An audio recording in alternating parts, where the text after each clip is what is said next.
வணக்கம். திருப்பரங்குன்றம் மலை மீது தீபம் ஏற்ற மறுப்பது, மலையை சுடுகாட்டுடன் ஒப்பிடுவது என்பதை தொடர்ந்து இப்போது திருப்பூர் அருகே முருகன் கோயில் இடிப்பு என திமுகவின் இந்து விரோத போக்கு தொடர்கிறது.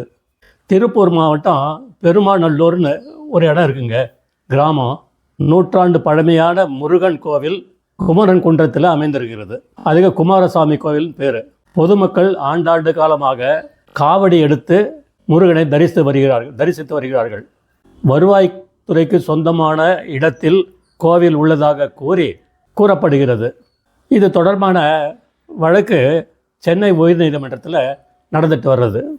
கோவிலை நேற்றைய தினம் கோர்ட்டையும் மதிக்காமல், பக்தர்களையும் மதிக்காமல் வருவாய்த்துறை கோவிலை இடித்தது மக்களிடையே கொந்தளிப்பை ஏற்படுத்தி உள்ளது.